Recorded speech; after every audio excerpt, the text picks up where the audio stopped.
Welcome back to Talk of the Town on 99.7, 1450 WHTC and WHTC.com. Welcome back to Talk of the Town for this Thursday, December 1st. I'm Gary Stevens. It is the first Thursday of the month, and that means at this time we are joined by the Sheriff of Allegan County. Frank Baker is on the other side of our Zoom connection from the Sheriff's Department headquarters in Allegan. Frank, good morning and welcome back, sir. Good morning, Gary. Glad you are with us. If you have a question for Frank, you'll be happy to answer it at 616-395-1450, 616-395-1450. I was trying to find, before we got to the break, or out of the break, a story that CBS ran, and I don't have the copy in front of me, but it ties in with this time of year. We've had, of course, Black Friday, local Saturday, Cyber Monday, Giving Tuesday. So, people are spending money, and I'm tying it into the Cyber Monday, where people spend a lot of money to, get gifts and they have it delivered. And if they're anything like me, where I am here and I'm not home, porch pirates could come in, and that has become more and more of a problem, Frank. Yeah, it has, Gary. One of those things that, like you say, as a society, we've gotten to where we shop more and more online.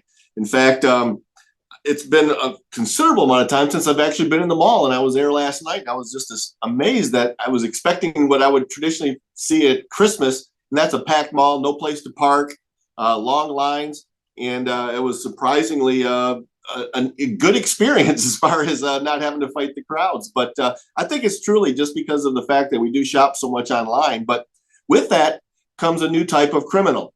When it was traditional shopping, they found a way to, the retail frauds, the different types of crimes that would occur in the store itself.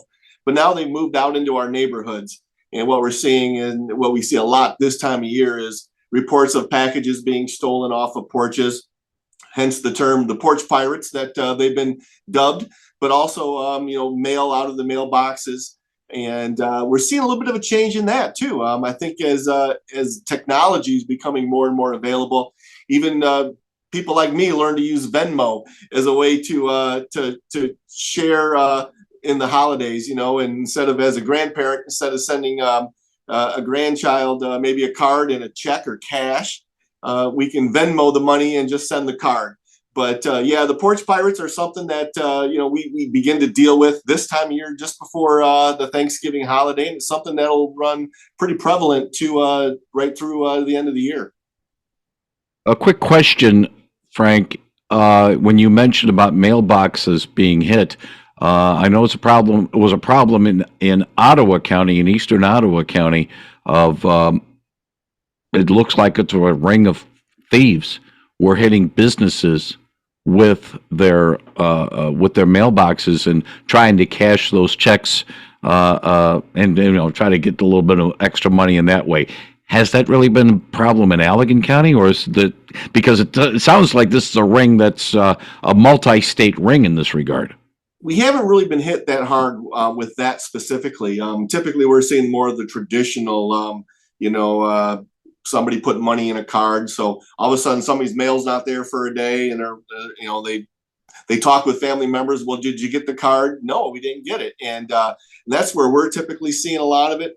And then, like I say, of course, the porch pirating that typically goes on, and a couple of things that we do recommend people do is to try to alleviate some of that is when it gets dark so early now, have your porch lights on or motion detector lights so that it helps deter your home from being the victim. Also, there's things you can do if you're proactive about it. There's locked boxes that you can get that Amazon and UPS and these different delivery services can place something in a box. Then once it's shut, it's locked. They don't have access to it. There's even what we suggest is if you have neighbors or somebody that's close by, have them maybe when you get the alert on your phone that the package has been delivered, have them go pick it up and get it for you so that it doesn't end up in the wrong hands.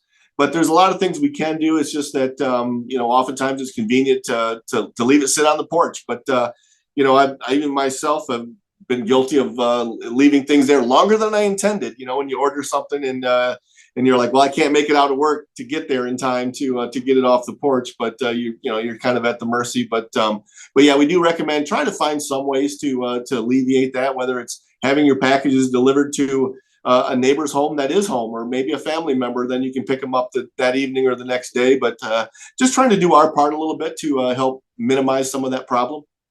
Quick question along those lines too, Frank, is how effective are the doorbell cameras that are becoming more and more popular? Is that something that can really help law enforcement try to track down some of these porch pirates? Certainly is, and it's one of those things that not only for that, obviously we see it in everyday law enforcement now, where we're when a crime does occur in an area, we're canvassing the neighborhood, asking people, do you have a Ring camera? Do you have a security camera? Do you have one of those doorbell cameras that captures what may be taking place? And surprisingly, the quality of those is quite good, and occasionally it allows us to get license plate information, good vehicle descriptions, and oftentimes even catch the entire act of the crime itself on camera, which is great evidence for us. So it's certainly helpful. I was one of those people that kind of put off getting that on my home, but my wife encouraged me, and last year I purchased one of those Ring doorbell cameras, and I was even able to install it myself. So it's not that difficult. The thing is the video quality, especially, it has definitely improved, I would think. Oh, most certainly, most certainly. All right. If you have a question for Allegan County Sheriff Frank Baker, he'll be happy to answer it at 616-395-1450, 616-395-1450. I know that many of us were, I wouldn't say taken aback, but we were just shaking our heads saying, winter's going to come soon enough. We didn't need it to come in mid-November. But it did. And I would think one positive of this, Frank, is the fact that people got their winter driving habits locked in a little earlier than normal, I would hope. Hopefully, Gary. But we anticipated every year that first snowstorm. I know it's one of those things that whoever's assigned to work the patrol shift, those days when that first storm hits, they know they're going to be busy. People aren't used to doing the things that you need to do to successfully navigate in the winter. They're not used to having to brake early. They get right up onto a vehicle and then hit the brake and finally lose control, or they slide right into the vehicle in front of them. Those types of challenges, the slippery roads, not just identifying when the roads are slippery. I know I was driving the other night, last night, in fact, and how we got that, not a lot of snow, but it was blowing across the road. And all of a sudden, why does the road look so shiny and reflective? There's not any snow really out there, but that little bit of moisture that gets on there, flash freezes, and it creates some challenges for motorists. So, it's learning to recognize that and see that, and then start altering your driving habits based upon that observation. So, those are a couple of the tips that we look at when talking to the public about what they can do. There's a lot of other types of tips we recommend is, if you're obviously coming down a hill and you got a stop sign or a traffic light at the bottom, be prepared for that. Start even looking for your avenue of escape if you can't stop, and remember that when you lock the brakes up, you lose your ability to steer. So anticipate those areas, use that threshold braking, pump the brakes, keep the wheels actually turning so that you can actually steer and control your vehicle. And but the biggest thing is always slow down. Is the few extra minutes that you might think you're saving may cost you greatly. In the event that you're one of those people that either end up in the ditch or, worse yet, damage your vehicle or get hurt. If you got a question for Allegan County Sheriff Frank Baker, he'll be happy to answer it at 616-395-1450, 616-395-1450. Frank, there's a couple of stories. One is on our webpage. One will be on our webpage in a little bit, but I want to get your thoughts on it. First of all, A 37-year-old Holland man now will face 3 decades in a federal prison. U.S. District Court Judge Jane Beckering in Grand Rapids handed down a sentence to Jonathan Thomas Burgett on Tuesday following a conviction on sexual exploitation of child charges. According to the U.S. Attorney for the Western District of Michigan's office, Burgett was caught taking photographs through an adult woman's window in Allegan County, and the sentence not only reflected the severity of the charges, but a long history of similar offenses. Burgett's arrest and subsequent conviction was part of the nationwide Project Safe Childhood initiative, and the case was investigated by the FBI's West Michigan-based Child Exploitation Task Force. And here's why I bring you into the equation in conjunction with the Allegan County Sheriff's Department. Now that it looks like the case has now been closed, I can definitely ask you your thoughts about that particular case involving Burgett. Yeah, in fact, unfortunately, I was going to have our detective that's assigned to the what we call web checks. It's that West Michigan-based Child Exploitation Task Force. We're a part of that task force. We have a detective that works there. 1 day a week, he's with that task force. He's working in conjunction with them, and this was actually one of his cases. So I was hoping to have him with me here this morning, but unfortunately, he is actually doing that work today. He was out of the office up in I think the Grand Rapids area today, and working on some other new cases. But hopefully, maybe in the next month or two, we can have him on to talk a little bit more in detail about that and explain to you a little bit more about what he does. But I'll tell you a little bit about our involvement in web checks. It's like you said, it's a federal task force made up of other agencies and state and local and federal agencies. And one of the focuses, obviously, is the how child victims are being exploited and victimized through the internet. We're also part of this what's called ICAT, which is the Internet Crimes Against Children's Task Force. It's all part of the same group. But we're seeing more and more and more of these types of crimes as technology is getting into every aspect of our life. There's more and more ways for predators to prey upon our child victims, who are obviously our most vulnerable. And they're now with the utilization of technology in a positive way. Obviously, my grandkids are using it, for learning, and but there's always that opportunity for someone to use it in the wrong way and exploit them and take advantage of them and their vulnerabilities, on certain apps and certain different ways that they have of contacting them. And what we're seeing is obviously more and more what we call child sexually abusive materials. We call our acronym for it is CSAM. And in the past, people that were involved in those types of crimes, they're a very tight knit group. They shared their what we would consider CSAM material, amongst themselves, and it was through underground photograph sharing, magazines, those types of things. Well, now with the advent of the internet, it makes it easy to share, and also it makes it easy to store. And what we consider, put together, they're basically cache of that type of material. And our challenge has always been, how do you investigate some of this new technology, because it's obviously new to us, and the resources that it takes to investigate those types of crimes. So one of the things that we were fortunate in the last couple of years here is move towards having an internet-based detective that can use resources that we have on site to actually extract, download all the material that we're going to use in the successful prosecution of these types of cases. In fact, our detective lieutenant informed me earlier this week that our Detective Dave Ashton, has received a certification. I want to read it to you to get it exact, because it's quite an honor. And he informed me that, for background, the International Association of Computer Investigative Specialists is a nonprofit corporation composed entirely of volunteer computer forensic professionals from over 60 international countries, representing law enforcement, academia, and virtually every area of private industry. It is recognized by the international digital forensic community as the premier organization of choice for computer forensics training. One of the most coveted trainings and certifications a person in this field can receive is their Certified Forensic Examiner certificate.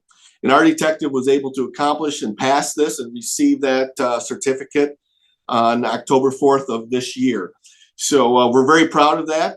He's only one of a few forensic examiners in the state of Michigan to have this certification, and we have that right here within our own agency. So we feel that's going to be very advantageous for us to pursue these types of cases moving forward. And of course, we make this resource available to our other local law enforcement agencies here in Allegan County, and want to assist them, whether it's the Plainwell Police Department, the Otsego Police Department, the Wayland Police Department, the Douglas Police Department. We want to make it available to them, and as well as our partners from the state police, so that we can do as much as we can to ensure that we're minimizing the risk to our children in our county. And if one of them, unfortunately, tragically does become the victim, that we can prosecute the individual responsible. Good morning. You're on the line with Sheriff Frank Baker. Yes, I have a question. Did they ever find the missing girl from Laketown Township? Haven't heard anything just lately. I will hang up and listen. Thank you. Thank you very much for the call. That's a teenage girl in the northwest corner of the county there, Frank. I saw something on that the other day, and I don't have it with me in front of me right now. I'll have to get back with you on that, Gary. Okay, yeah, because I'll have to look into my local news file to get that straightened out. So while I do that, I do want to talk about a press release we got from the state today about Michigan stepping up speed enforcement to stem a troubling rise in speed-related fatalities. Since the COVID-19 outbreak began about 2.5 years ago, law enforcement agencies across Michigan have reported an alarming rise in speeding and fatal crashes. To combat this troubling and dangerous trend, dozens of municipal, county, and state police law enforcement agencies will conduct overtime speed enforcement between today, December 1st, and February 28th of 2023. I know in the past, Allegan County has been involved in these cooperative ventures. Can I safely say you're involved in this one too, Frank? Yeah, one of the things that you mentioned there is something I actually spoke about at Rotary earlier this week, and that is that trend that we're seeing in speed and a rise in fatal crashes. One of the things that we noticed and we attributed to the pandemic was during that period of time in which we were under the orders not to travel unless you were essential employees. We, in an effort to minimize the risk to the deputies of catching COVID, we asked that they not stop vehicles unless it's a very serious violation, because we needed them available in the case of what we consider emergencies rather than traffic enforcement. And it was the same with the state police. Well, we started noticing that people began traveling faster and faster when they were not deterred by seeing the patrol car on the side of the road with the overhead lights going and a car stop. And since the pandemic, we've obviously gone back to our normal procedures and patrol tactics, but speed has continued to be an issue.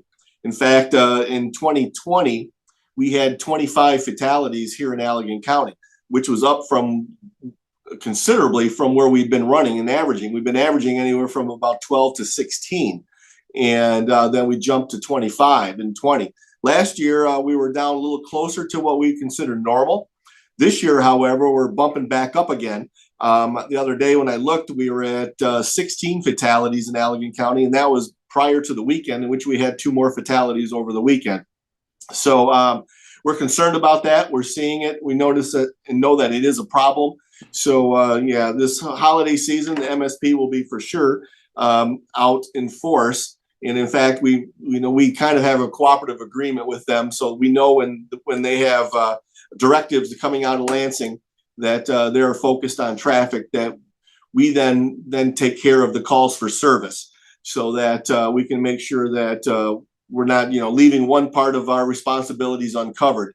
So that while there's going to be extra patrols and extra enforcement, there's also going to be the same level of protection and resources out there available that are doing the day-to-day police work and call response. All right. By the way, I did find, as you were explaining about the involvement on this enforcement initiative, this is a story from back on November 13th. Actually, it's on November 11th. And the story is out. Actually, it's a Michigan State Police investigation about 16-year-old Raven McBride.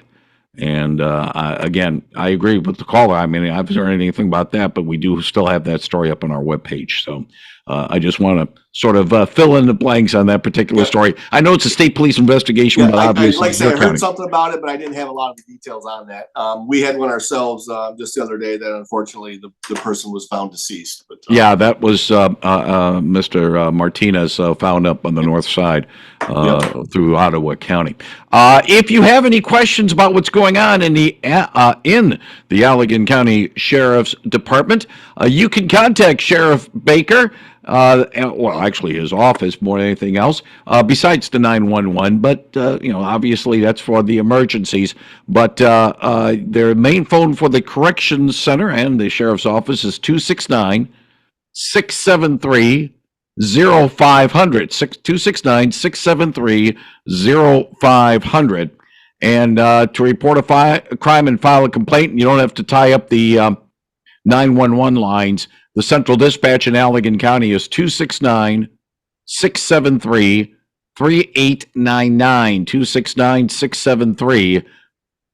269-673-3899. And with that, Sheriff Frank Baker, thank you very much for passing on some things, some helpful tips with the driving and the safety initiatives. Wish you and all of those in Brown in your department happy and safe Christmas and New Year's holiday, and we'll talk to you after the first of the year. Thank you, sir.